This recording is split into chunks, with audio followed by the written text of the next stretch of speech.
નેક ટેક અન ધર્મની જ્યાં પાણે પાણે વાત એવા સંત સુરા નિપજાવતી અમારી ધરતીની અમીરાત એવી આ સૌરાષ્ટ્રની ધીંગી ધરતી અને એમાં જે ગોહિલવાડની ધરતી છે અને ઈ ધરતીમાં તમે એમ કહેવાય છે કે ગામડે ગામડે નીકળો ઈ ગોહિલવાડના ગામડે ગામડે આજે બજરંગદાસ બાવલિયાની મઢુલિયું છે ઈ મઢુલિયું ગામે ગામ થઈ ઈ જેમ તેમ મળતું નથી ઈ તો એણે એવી કંઈક ભક્તિ કરી છે અને એની અંદર એવી કંઈક સિદ્ધિઓ હશે જેણે રામનું નામ છે એ રૂવાડે રૂવાડે બોલતું હતું સીતારામ સીતારામ સીતારામના નાદ જેના રૂવાડામાંથી નીકળતા હતા એવો પરમ કૃપાલુ બજરંગદાસ બાવલિયાના ઇતિહાસની મારે તમને વાત કરવી છે કે જેણે બગદાણાને ધન્ય કરી દીધું છે બગદાણા હતું એ બગદાણા ગામ કહેવાતું હતું પણ એવી પવિત્ર ધરતી હતી કે બગદાણા અને બગદાણાની બગડ નદી અને બગડેશ્વર મહાદેવનું મંદિર અને બગદાલમ ઋષિએ હજારો વર્ષ સુધી તપ કર્યા હતા ભગવાન રામ 78 વખત બગદાલમ ઋષિને મળવા આવેલા હતા એ 78 રામ અવતાર સુધી એમ કહેવાય છે કે બગદાલમ ઋષિએ તપ કર્યા હતા એ હજારો વર્ષનું તપ છે આજ ફળીને એમ કહેવાય છે કે એનું ફળ આવ્યું હોય એવો એ બજરંગદાસ બાવલિયો આજ બગદાણામાં આવ્યો ભાઈ અને ગામડે ગામડે ગોહિલવાડના ગામડે ગામડે બજરંગદાસ બાવલિયાની મઢુલી થઈ એટલું નહીં પણ તમે ત્યાંથી નીકળો તો સીતારામ સીતારામના નાદ થતા હોય અને તમે કદાચ બપોરના ટાણે નીકળ્યા હોય તો એ ગામડામાંથી તમે ભૂખ્યા ન જાઓ તમને તાણ કરી કરીને ખવડાવે બાપા સીતારામ કહી અને એમ કહેવાય છે કે એ આખું જે ગોહિલવાડનું પરગણું છે આજે હજી પણ બાપા સીતારામ નામથી ગુંજે છે પણ એ બાવલિયાના ઇતિહાસની મારે તમને વાત કરવી છે કે એનું મૂળિયું ક્યાં છે એ ક્યાંથી આવ્યા કેવી રીતે સંત બન્યા અને બજરંગદાસ બાવાના પરચાઓ કેવા હતા એને કેવી ભક્તિ કરી હતી એની અંદર શક્તિ કેવી હતી અને આ દેશ માટે જ્યારે જરૂર પડી ત્યારે એના આશ્રમની પણ હરાજી કરી નાખી હતી એ આ બાવલિયો એટલો બધો દેશ પ્રેમી પણ હતો એના ઇતિહાસની આપણે વાત કરીએ તો રાજસ્થાનનું મેવાસા નામનું એ ગામ અને એ ગામમાં આરતીદાસ બાપુ રહેતા હતા એ આરતીદાસ બાપુ કોણ ઈ પોતે રામાનુજાચાર્યની પરંપરામાં જે રામાનંદી સાધુ હોય છે એ સાધુનું ખોલ્યું આરતીદાસ બાપુ ને અગ્રાવત એની અટક હતી અને હનુમાનજી મહારાજના મંદિરે પૂજા કરે છે રાજસ્થાનના મેવાસા ગામમાં એ હનુમાનજીની પૂજા કરતા કરતા એક દિવસ એવો આવ્યો કે ઔરંગઝેબનો કોપ ફૂટી નીકળ્યો હતો ભાઈઓ ઔરંગઝેબ છે એ ગામડે ગામડે આક્રમણ કરી અને ગાયોને કાપતો હતો હિન્દુને મારી અને મુસલમાન બનાવતો હતો એવે વખતે આ આરતીદાસ બાપુને એમ લાગ્યું કે આમાંથી કદાચ બચી નહીં શકાય કારણ કે સંતોને મહંતોને મંદિરોને તોડતો હતો સંતોને સંતાપતો હતો યુવાન દીકરીઓને સંતાપતો હતો એ ઔરંગઝેબ અને એ વખતે આરતીદાસ બાપુને એમ લાગ્યું કે આપણને મારીને મુસલમાન બનાવી દે એ કરતા આપણા ધર્મને બચાવવા માટે હવે આ મેવાસા છોડવું પડશે અને આરતીદાસ બાપુ છે એ ઔરંગઝેબના કોપથી પોતાના સનાતન ધર્મને બચાવવા માટે પોતાના પત્નીને લઈ અને રાજસ્થાન છોડીને ગુજરાતમાં ધીમા પગલા માંડ્યા અને ગુજરાતમાંથી હાલતા સૌરાષ્ટ્રની ધરતીમાં વળા નામનું નગર હતું એ વળામાં આવ્યા આજનું જે વલભીપુર છે એ વખતે વળા કહેવાતું હતું અને એ વળામાં એમ કહેવાય છે કે આરતીદાસ બાપુ અને પોતાના ધર્મપત્ની આવ્યા છે અને એ વખતે આહિરોએ આશરો આપ્યો કે પધારો બાપુ ક્યાંથી આવો છો કે રાજસ્થાનની ધરતીમાંથી આવું છું અને આખી વાત કરી કે ઔરંગઝેબનો કોપ છે અને મારીને મુસલમાન બનાવે છે અમે સનાતન ધર્મને બચાવવા માટે રાજસ્થાન છોડી દીધું છે અને એ વખતે આહિરોએ કીધું કે બાપુ તમે અહીંયા રોકાઈ જાઓ અને અમે તમારી સેવા કરશું અમે તમને મંદિર બનાવી દઈશું હનુમાનજી મહારાજની તમે પૂજા કરતા હતા એટલે હનુમાનજી મહારાજનું અમે મંદિર બનાવી દઈએ છીએ ને આહિરનો આશરો એટલે એ તો ભાઈ કાંઈ ઘટે નહીં આહિરોની વાત ન થાય એ આહિરોએ આરતીદાસ બાપુને એમ કહેવાય છે કે આશરો આપ્યો એટલું નહીં પણ હનુમાનજી મહારાજનું મંદિર બનાવી દીધું એ વલભીપુરની અંદર આજે પણ આયર સોરો કહેવાય છે આહિરોનો ચોરો કહેવાય છે ત્યાં હજી પણ એ હનુમાનજી મહારાજની મૂર્તિ છે ક્યારેક જઈને દર્શન કરજો અને ત્યાં જઈ અને હનુમાનજી મહારાજની પૂજા કરતા સમય વીત્યો અને આરતીદાસ બાપુને ઘેરે એક દીકરાનો જન્મ થયો એનું નામ હતું રામદાસ. અને રામદાસ યુવાન થયા એ વખતે આરતીદાસ બાપુનું શરીર શાંત થયું, એ દેવલોક પામ્યા. અને પછી એ વલ્લભીપુર છોડી અને રામદાસ બાપુ છે આરતીદાસ બાપુના દીકરા, એ વલ્લભીપુર છોડી અને બાલ પંથકનું વલ્લભીપુર બાજુનું લાખણકા નામનું ગામ, એ લાખણકામાં જઈ અને વસ્યા અને રામજી મંદિરની પૂજા શરૂ કરી.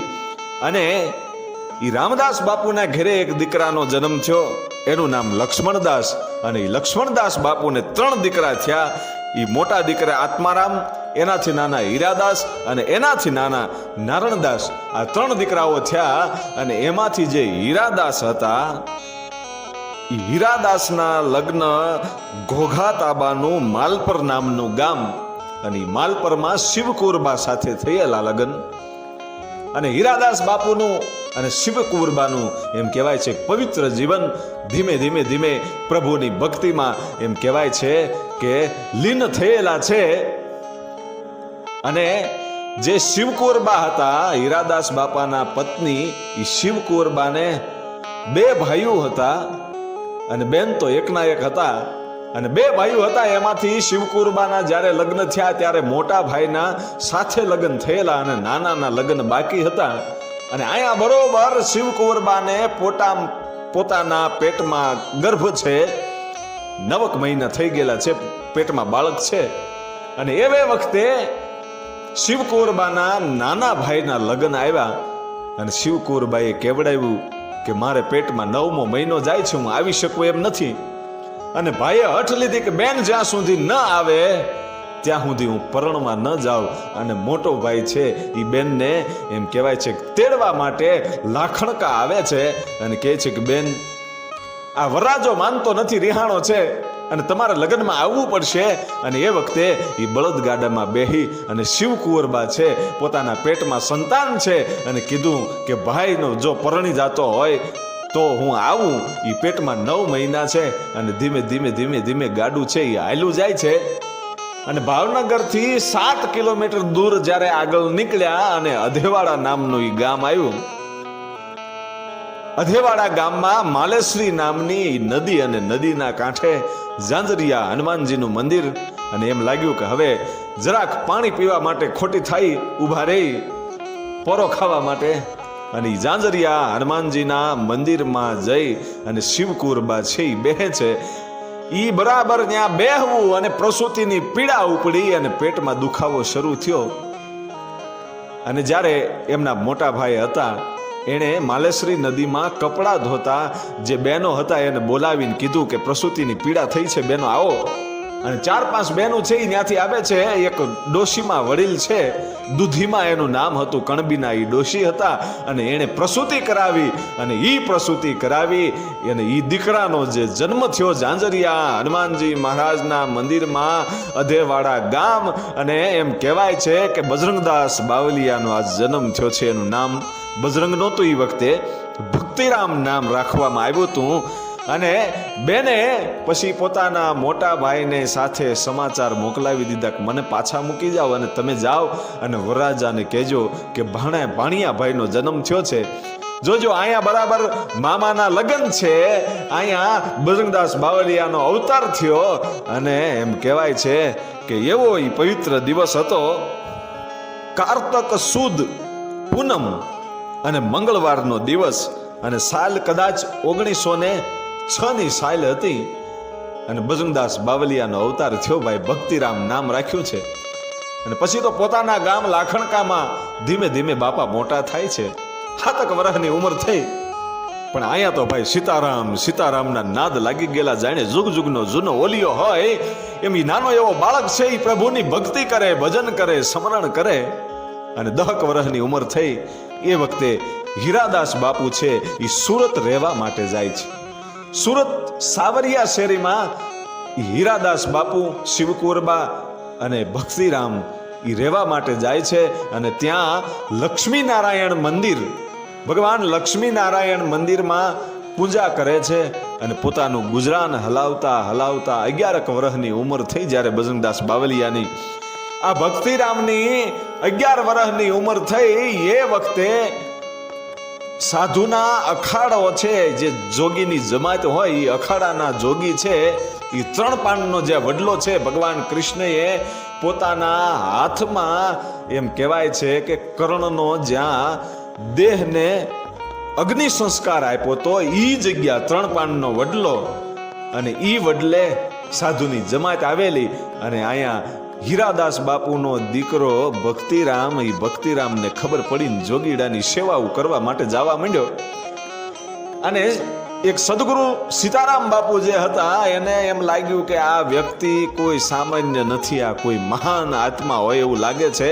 એ 10 વર્ષનો દીકરો છે ભક્તિરામ, એ એવી લગ્નથી સેવા કરે છે, પ્રભુ ભજન કરે છે. અને સીતારામ બાપુએ બાજુમાં બોલાવીને એટલું કીધું કે બેટા શું નામ છે? કે ભક્તિરામ છે. રામાનંદી છું બાપુ. મારા પિતાનું નામ હીરાદાસ છે અને માતાનું નામ શિવકુરબા છે. અમે ઠેઠ સૌરાષ્ટ્રમાંથી લાખણ ખાતી અહીંયા સુરતમાં સાવરિયા શેરીમાં રહેવા આવ્યા છીએ અને ભગવાન લક્ષ્મીનારાયણની પૂજા કરીએ છીએ બાપુ. કે બેટા તારો ભાવ કંઈક અલગ લાગે છે, તારી સેવા છે, તારી ભક્તિ છે કંઈક અલગ લાગે છે. ને એ વખતે એ ભક્તિરામ એટલું કહે છે કે બાપુ અલગ જ હોય ને, હે કે અલગ જ હોય ને બાપુ, મારે તો સાધુ થવું છે, હે કે સાધુ થવું છે. તમારા જેવા સમર્થ ગુરુ મળે અને તમે મને કંઠી બાંધો તો બાપુ મારે સાધુ થઈ જવું છે. કે તારા મા બાપને અહીં બોલાવતો આવજે. અને શિવકુરબા અને હીરાદાસને બોલાવવામાં આવ્યા અને એટલું કીધું કે તમારો દીકરો સાધુ થવા માંગે છે. અને એ વખતે શિવકુરબાએ એટલું કીધું કે સાધુ થઈ જાય તો અમને વાંધો નથી, પણ અમે તો જન્મજાતથી સાધુ છીએ, રામાનંદી છીએ, ભક્તિ તો અમારામાં હોય જ, અમે સાધુ છીએ. તો એને ભગવા પહેરવાની જરૂર ક્યાં છે? એને સંત થવાની જરૂર ક્યાં છે? અમારે એકનો એક દીકરો છે બાપુ. અને એ વખતે સીતારામ